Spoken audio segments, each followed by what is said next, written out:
Hey guys, Retire on Dividends here. I'm here to make the weekly update on how I did with my options trading and swing trading. So let's get to it. For those of you that are interested in learning about options or just want to watch a video about options, check the links in the description or go check out my options playlist. But I did make a few videos, some with whiteboard, some with phone, but you can watch whichever one pleases you, and hopefully they help out. And obviously, I mentioned this to several people already. I plan on making an updated whiteboard video, basically an options for beginners video, an updated one based on my strategy and what I'm doing. And then I'm going to follow that up with a live stream just to take questions, like a whiteboard live stream. So I think that'll be good.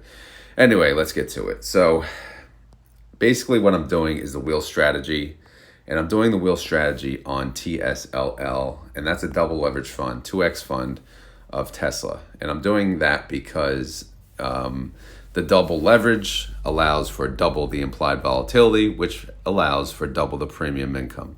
So I have a watch list here. As you can see, there's many other options I could use. Right now, I'm comfortable using TSLL based on the affordability and plus the comfort level I have with Tesla. Tesla is a very volatile stock, but I trust that it will not go in the dumps or bankrupt anytime soon. So that makes me a little more comfortable trading it.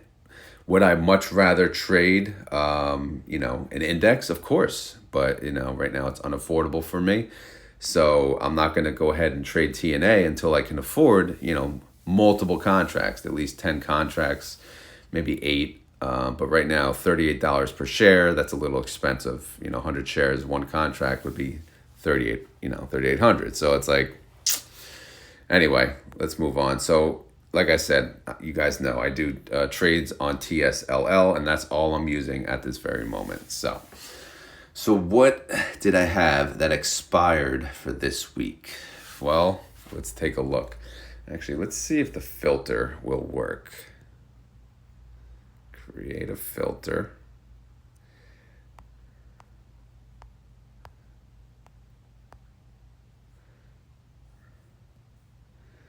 Yeah, it's not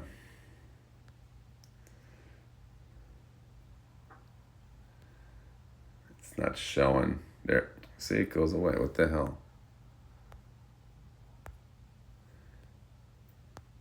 Oh, there you go. All right, expiration date.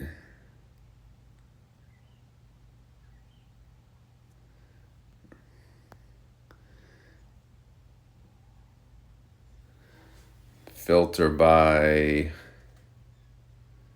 condition. All right, that didn't work. All right, forget it. Can't filter. So I did my best. Anyway, let's see. Let's just go in order. So first at the top, anything in gray, we already covered in a previous video. So anything in white is what we're going to cover. So I had a call. You'll see expired 5/31. That was yesterday.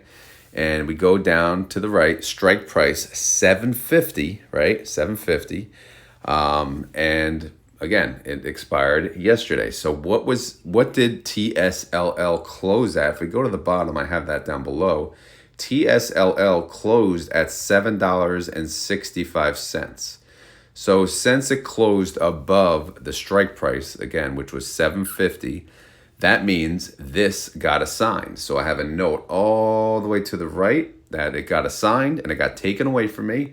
So I had to sell 100 shares of TSLL at 750. So I got $750 back in my account, but I did lose 100 shares. And I'm okay with that because it's not even that far above it. So it's all good. Because remember, I got 21 cents in premium per share, or $21 in total. And again, at the time, TSLL was at 525. So, this kind of worked out really good. So let's move on to the next call I had that expired yesterday as well. This one had a strike price of $8. So again, we saw TSLL closed at a price below $8, $7.65. So that means this expired worthless. So again, I have that in the note. right down here, that it expired worthless. So what does that mean? That means this call it's gone. It doesn't exist anymore. And I get my shares. Well, I've always had my shares, but my shares did not get called away. And now I can use those same 100 shares to sell a call on something else. Let me try to get this. There you go. Get the bottom. Get some more room here.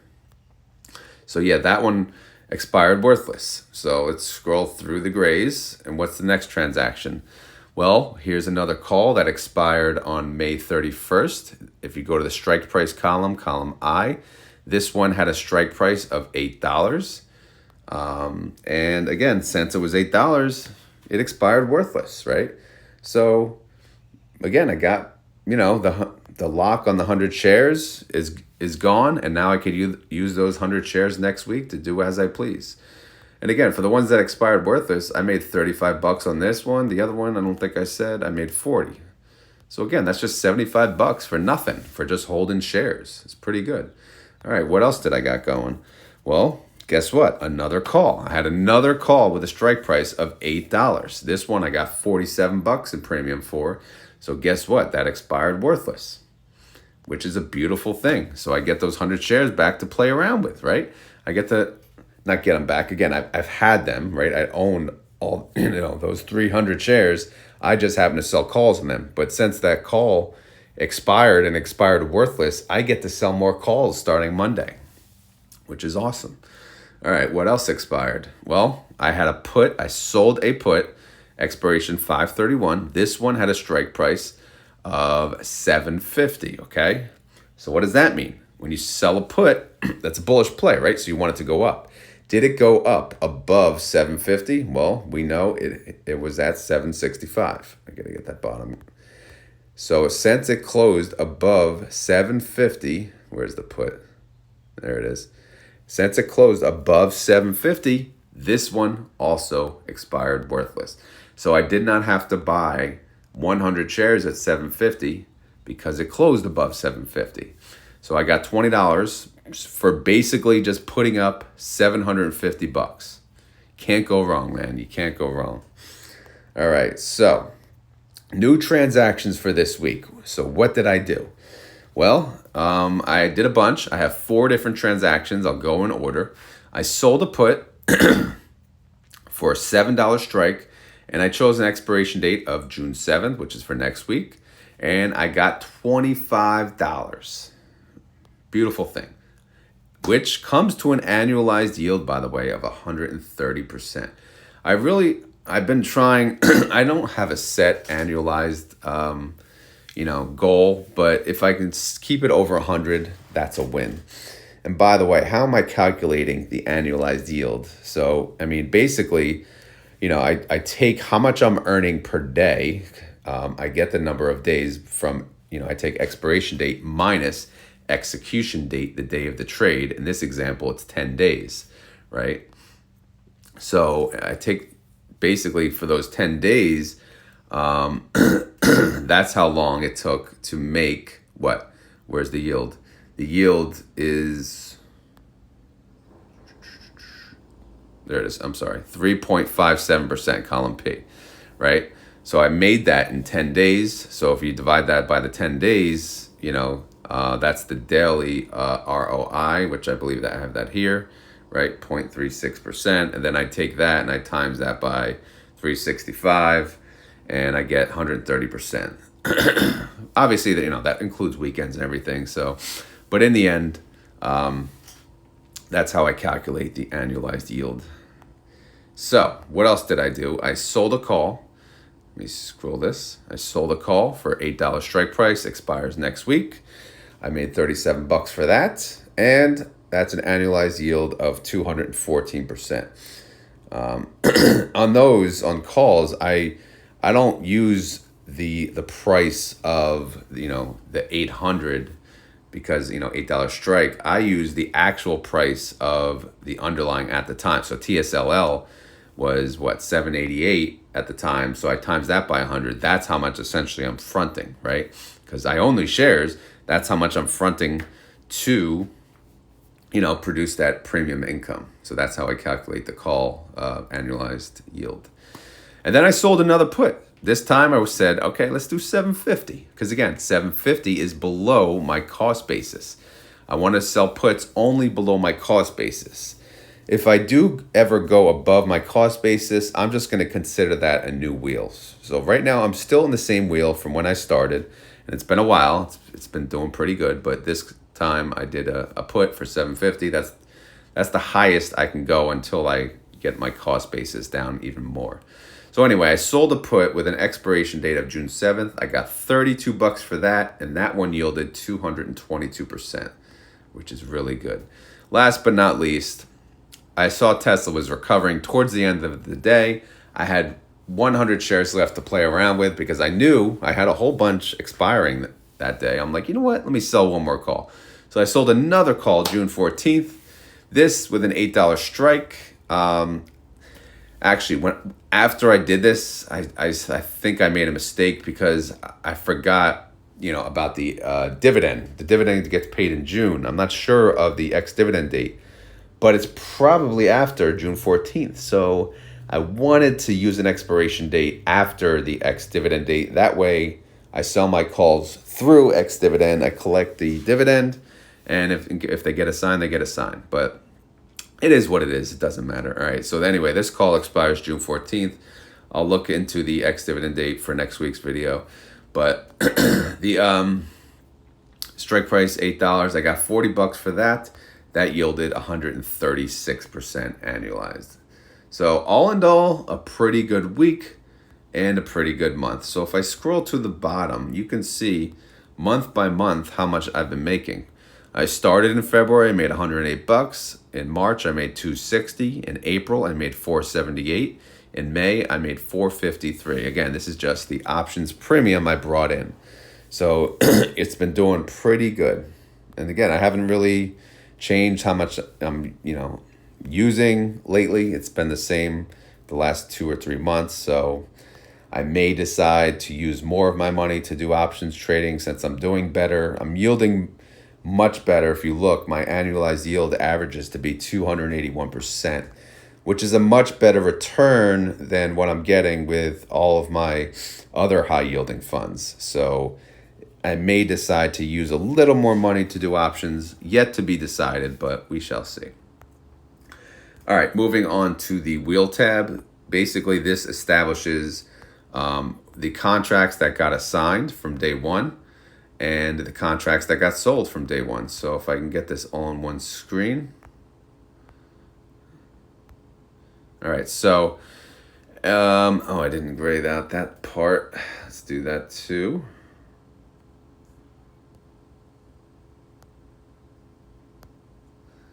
All right, so 4 contracts now have been assigned. The latest was that 750 we spoke of. So I had to sell 100 shares for 750. So if you look to the right, I'm still showing a loss, but that's okay because as long as I sell these, the remainder for $8, I'll end up with a little profit because my cost basis right now is still $783 from day one, right? So as long as, the remainders, can I sell another at 750? I don't know. I didn't run the numbers, but if I sell the rest at 8, I do know I will be in a net profit. But yeah, that's why, again, my cost basis being 783, not including, not deducting premium. I'm not considering premium. I'm just doing capital.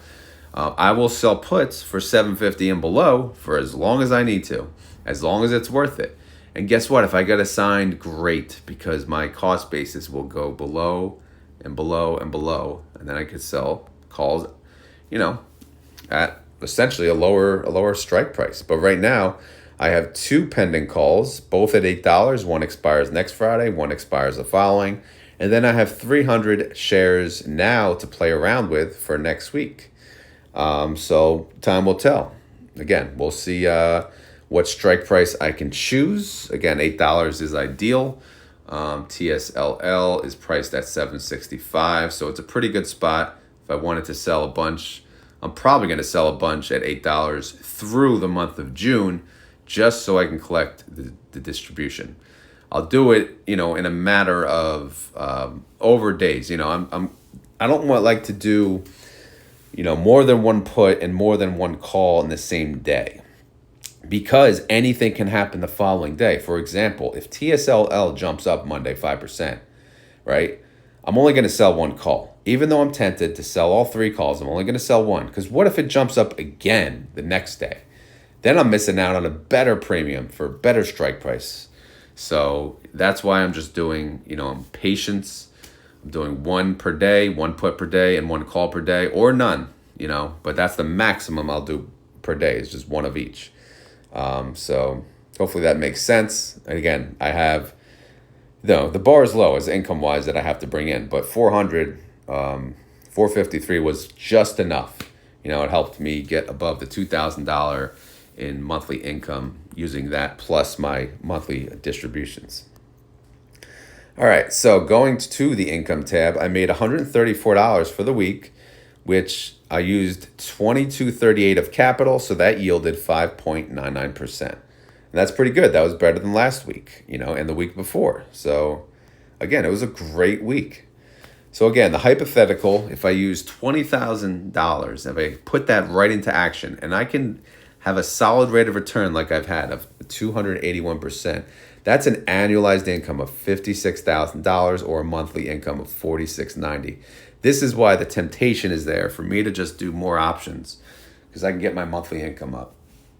But at the same time, I understand the risks are much higher. Not to mention, I don't really have the time to stay on top of it as much, which again, I'm taking baby steps here, and I'm going to gradually get there. But right now, again, maybe next month I'll strive for 500. We'll see. But as of right now, I'm taking it easy, and we'll get there. But we'll see. So anyway, that's the options update. All I can say is, yes, I still love doing options. It's absolutely fun, and it's luckily for me, it's been working out. It was a little rough in the beginning because, I kind of got assigned on a whole bunch of shares I wasn't ready for, like right off the bat. But in the end, it worked out because we're starting to recover. I'm selling calls every single week. Some get assigned, some don't. I don't really care. I'm collecting premium. I'm not losing capital. It's really good. I mean, this is good stuff. So if I had more money, man, I would just do options all day, every day. And that would be my job. That would be just a blast. And I would share it on here for free. Unlike some people think they need to share their options trading for money. Like you think you're really that special that people will pay to see your options trading? I don't know. Maybe it's just me. But anyway, let's move on to swing trading. So as far as swing trading, if any of you are new, I have a simple strategy. I have a watch list of double or triple leveraged funds. And the plan is I will buy into any one of these if they have a 5% dip or more. Then once I start that position, I will continue to average down on a daily basis if it continues to drop 2 to 3% or more. That's just an ideal, it's not like set in stone, but that's kind of the idea. And then once it flips green, typically around 5% profit, I can decide either sell all for a profit or I'll sell some in piecemeal. But lately what I've been doing is just selling all because I feel better. I'll take the profit and I'll move on to the next fund. All right, so for this week, what happened? TSLT, I actually did get back into. I jumped in. I bought on May 22nd, I bought May 23rd, May 28th, and May 29th. But this week, I had an opportunity to sell all of it, and I made about, I guess I have to highlight it. Hopefully it works. Let's see. God. Where is it? All right, there it is, 117.31. So not too bad. Again, you could see how much, the gains were, 5%, 9%, 7%. So pretty good week for TSLT. CONL, actually I need to gray this out. This is old news. Did I, oh no. When did I get out of this? What the hell's today? Yeah, I think this all happened last week, right? Yeah, I think I talked about this last week. But anyway, I was able to get out of Conal, CONL. and I ended up making a profit on that, $149, which again I believe I covered last week. Nothing on TQQQ. SOXL, actually, I jumped in yesterday. I saw it dipped. I love trading SOXL, so I jumped in. I only bought 10 shares. We'll see what happens Monday. AAPX, I didn't do anything this week. TNA, nothing. MSFX, another, again, it's Microsoft. So I was happy to get into that. So I bought in on Thursday, and then it dipped Friday, so I bought in on Friday. Because you can see my cost basis. I bought in at 28.32, and then Friday I bought in at 26.71. And then if it dips Monday, I will continue to buy more. No trades on NUGT. NVDX, no trades. DPST, no trades. TMF. Is this for this week? Who the hell knows? Actually, yes, it is. So I bought 20 shares this week, and I ended up in a profit. I made $23. The reason is that was not a 5% gain in total, but I did see that MSFX was dipping, so I wanted to take a profit on this and then jump into Microsoft. Because again, I have a steadfast rule, which I didn't mention, only 3 at a time now. So that's my rule. And there's always going to be 3 there's a chance to buy. So nothing on Labu, nothing on Erti, nothing on Gooks, Bitu, nothing. Yin. Okay, so this one's becoming a little bit of a problem. I started this position on May 20th, and I've been averaging down ever since. Because I bought in at $31.99, which I should have known at the time, looking at when I originally bought it was 18, right? And then I sold it at 19, and here I am buying it at 31. Probably should have thought a little better about this because it's priced a little high. And I'm averaging down. Friday it was $24, so I bought it $24. My average cost basis though is 26. So I'm right there. So again, this is why I average down every day. So it's really not that bad. But again, the issue comes when the amount of money grows and grows. So right now I have $3,800 invested in yin. Should I be concerned? Not so much yet. When I hit 5,000, okay, then we'll be like, come on, yin, turn this baby around, and then, I'll sell for any type of profit I can get. So my outstanding investments, again, as of the close on Friday, SOXL, I have $458 in, MSFX $825, and my largest position is yin, $3,333. So profit-wise, quick recap. Well, May is closed, so for the month of May, I made $753. April, I made over $1,000 though. And then when I started January 25th to March 31st, I made $1,697. So overall, I've made a profit of $3,400 or $3,454.91 since January 25th.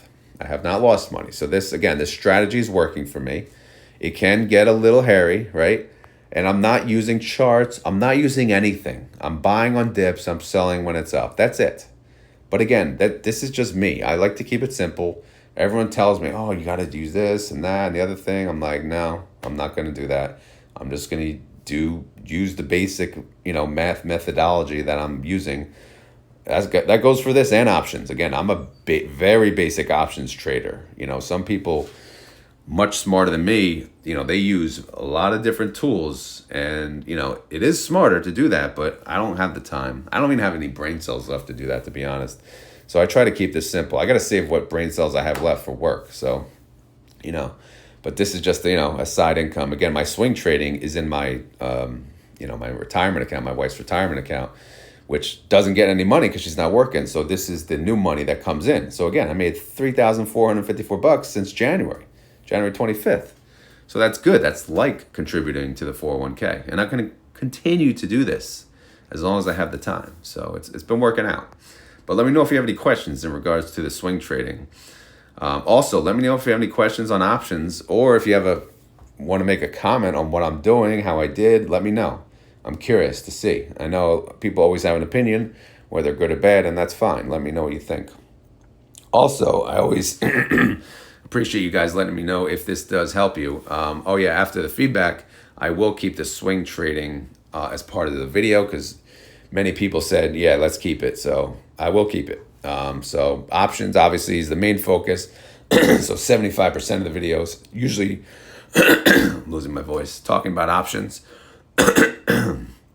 just in my daily video before, so now I'm running out of voice.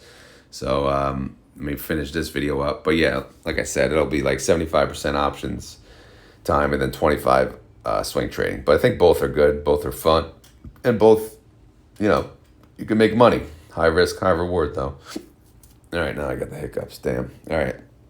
As always, this is not financial advice. I'm not a financial advisor. This video is for fun and entertainment. So hopefully you had fun. Hopefully you're entertained. If not, we'll try next week. We'll do better. But again, I'm having a blast with options, man. I love it. Swing trading is, it's okay. But options is really fun. All right, that's all I got for today. If you did enjoy this video, please hit the thumbs up, aka like button. And again, it goes a long way. If you have questions, concerns, leave it in the comments below. If not, I will see you next week on the next update, and we will go from there. Later.